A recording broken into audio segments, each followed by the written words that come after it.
Good morning, everyone, and thanks for tuning in to another episode of Trending Echoes, brought to you by Trends Research and Advisory.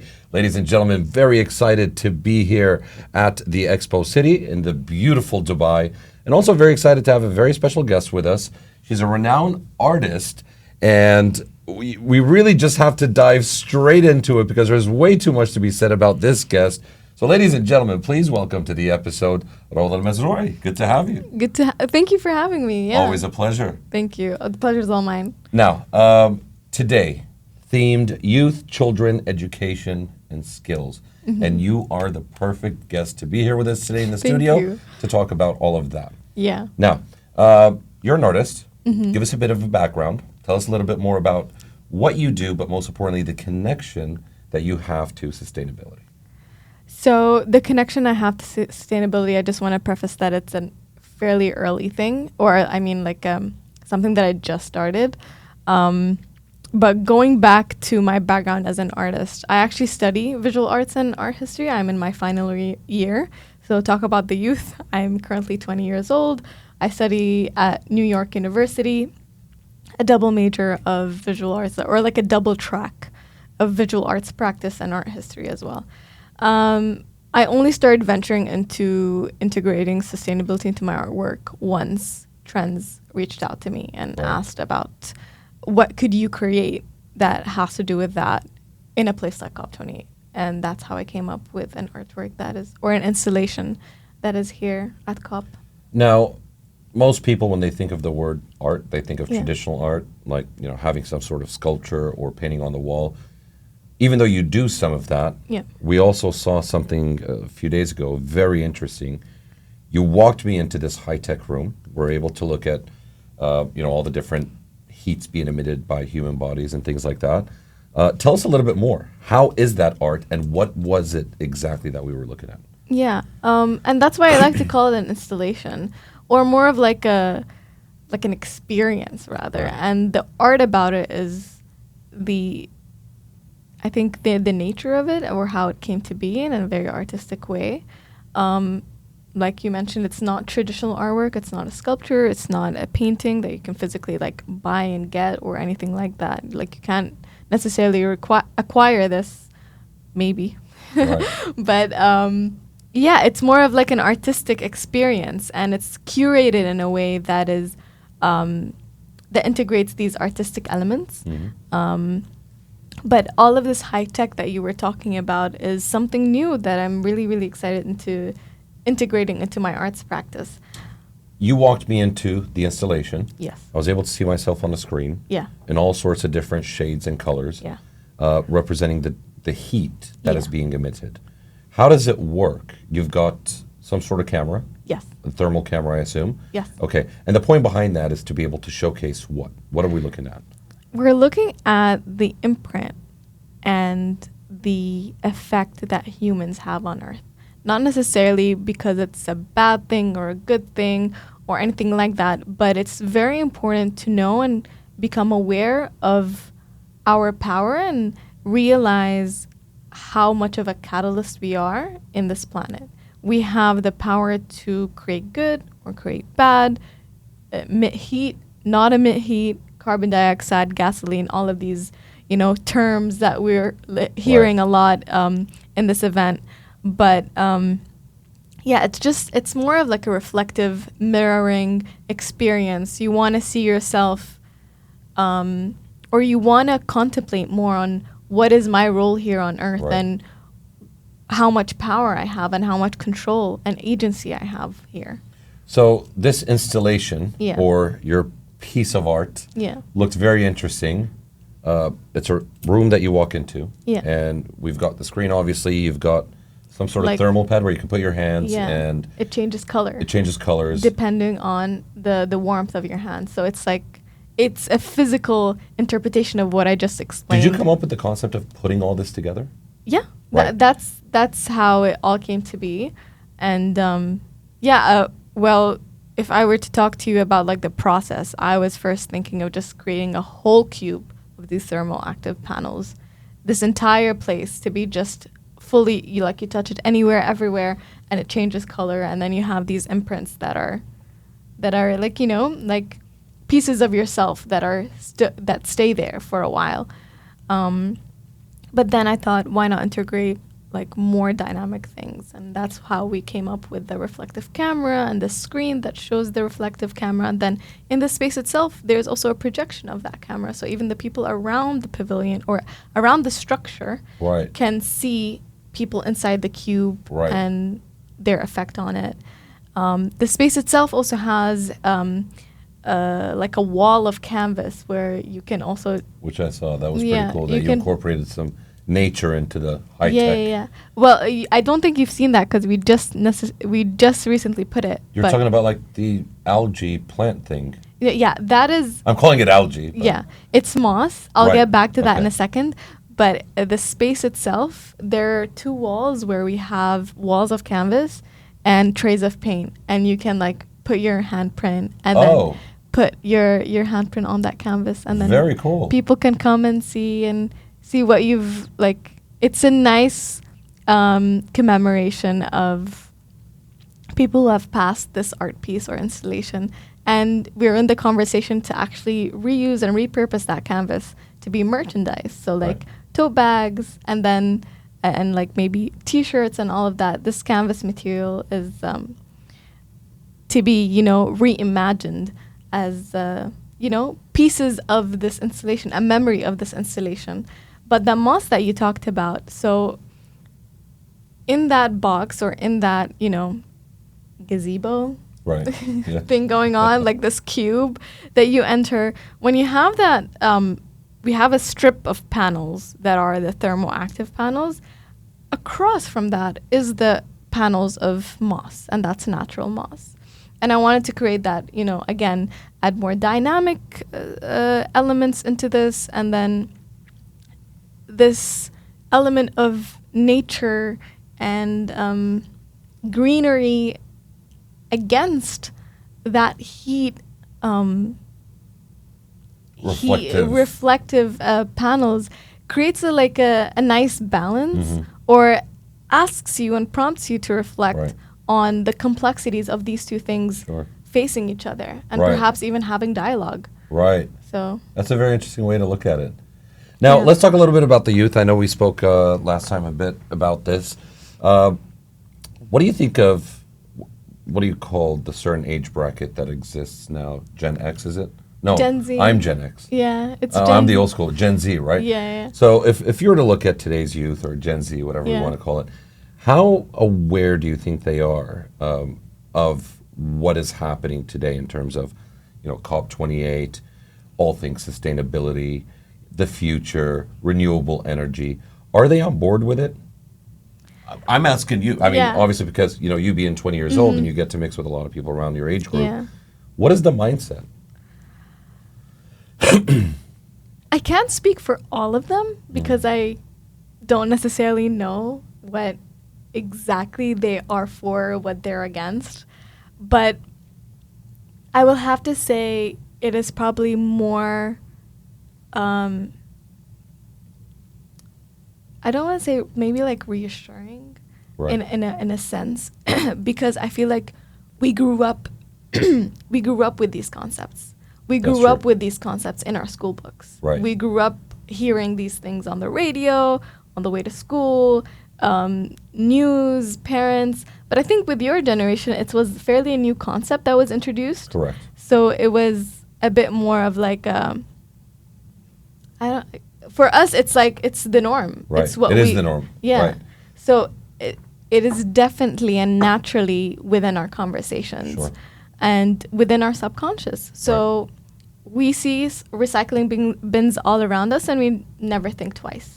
Now, let's talk a little bit more about some of the government initiatives or the overall support that is provided to the youth today in order to obviously not just raise awareness and educate them about sustainability, but to also be able to find ways to incorporate it into their professional lives the way you have. You've made a career out of a lot of things that are related to sustainability. What sort of initiatives are there or in place for today's youth? That can integrate into so many areas and so many professions. First of all, let's ask a question. Is there support from the government sector like to the youth? sustainability with Right. the profession. In terms of Yeah. supporting the youth. Yeah. I mean, I know we were talking once upon a time about all these different places that Yeah. exist in Abu Dhabi, for example. Yeah, yeah. So, do you think there's enough in place for today's youth to be able to adopt this mindset of linking sustainability to professionalism or to the workplace or the future Yeah. careers, right? 100%. 100% in terms of, because when I look at myself and I see other people around me in that, realm of creativity, for example, let's just stick to creativity. I think it depends on the professional himself or themselves on how they want to integrate it. If they really care about the sustainability, about the environment, global warming, and climate change, they would, one way or another, incorporate it into their profession, but the support for their profession is already there. And of course, if they do bring up and propose integrating sustainability, it would definitely, have a green pass. So in terms of like the resources that we have, there are so many, and I can just start with where I live or where my university is in Saadiyat Island, and there's a place called Cultural District. There's Guggenheim being built right now. There is the Louvre that is present. There is Zayed Heritage Museum, I believe, and Natural History Museum. And then, of course, we have NYUAD, and we have one thing that is actually really, really interesting from NYUAD that I've just recently learned about, even though I'm just graduating, but they have seasonal mangrove plant day, where they go out, like a huge team just goes out at like 5 a.m. and they just grow mangroves. Like they have all little like these nursery mangroves, and they just go and plant them. I've actually seen that and I've heard of it. Yeah. I was actually I went to the mangroves not too long ago, just kayaking, and the instructor was talking to us about that, about planting the mangrove trees in Abu Dhabi. Yeah, and it's so cute. They have like their purple vests and everything, and I think that's really great. And then one thing I also learned about Saadiyat is that they also have like turtles that naturally hatch and go into the water, and they close all the beaches that days, so they know when these turtles go out and into the ocean. That is so cool. Where? In Saadiyat Island? Yeah, in Saadiyat. How often does that happen? I think maybe like twice a year. It's like really seasonal. cool. And I think it's like you can watch it happen. That is really cool. I think. But like it's I think that like a governmental entity that is focused on environment and sustainability is there to make sure everything's going well, and no one is there to interrupt the turtles on their journey, things like that. That is really cool. Yeah. So I know you also do a lot of painting, and you somehow managed to extract paint from rocks? Yes. Tell me a little bit more about that, because, for the most part, it almost doesn't make sense. Like, how do you get paint out of rocks? Yeah, I thought so too as well. But how did you first come across this? I mean, did you see it being done somewhere else and you tried it, or? I know you can naturally extract pigment from many things. Okay. I mean, that's how dyes started, like days ago, Renaissance era. All these paints that we have right now in these tubes came from a source. Right. And I mean, you can basically do them yourself. You can create your own oil paints, that's for sure.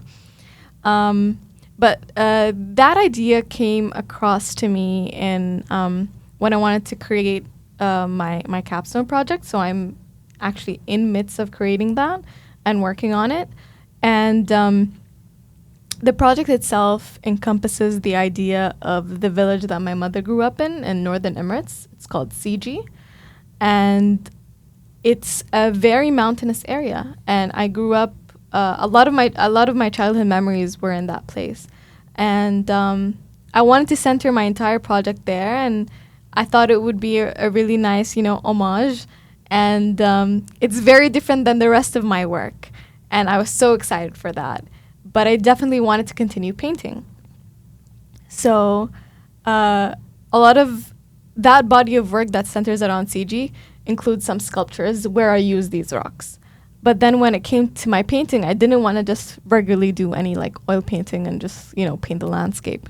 So I was like, of course, with a lot of advisory sessions with a lot of my mentors, I came to a conclusion of I need to figure out a way to crush these rocks and create pigment from them. So I grabbed my hat. Like, of course, I consulted. We have an instructor who works a lot with wood and works a lot with, building and fabricating things. So I consulted him first, and we came to the conclusion that I'll need to crush these rocks by hand, get them to the, maybe bite-sized, smaller-sized rocks or stones, Right. pebbles size. Sure. And these rocks are naturally soft, so that was pretty easy. I just have to put my goggles, my headphones, and then just go ham. Right. And then once they're in like pebble size, I would grab a mortar and pestle and keep crushing. That would take a while. I'm in the midst of trying to find another process that may be grinding in a machine or anything like that. But I'm in the process of like testing it out, and it works. Once you get that like. Did you draw anything yet? Yeah. So once you get that like very fine powder from Yes. these pebbles, taking like hours and hours of just mortar and pestle. Well, isn't it easier to just go buy paint? I mean, sure, but it's not special anymore. Right, and it's not sustainable, right? I mean, the paints are already there in the store, aren't they? Right. Well, that's true. That's true. They've been made. But once you get that powder, you mix it with gum arabic and then some water. Gum arabic and water. And then you just paint with it. And you have, on the canvas, and I'm using raw canvas here, you get like little sediments and little like, I don't want to say leftovers, but like, I feel like you find a texture which is really, really interesting. That's cool. Yeah. You also try to extract pigments, I believe, from trees From or leaves, yeah, from leaves as well. So Any success with that? Yeah, so that's much more easier process because Okay. it's much more known. You can go on YouTube and search on like how to create natural pigments from leaves and whatever.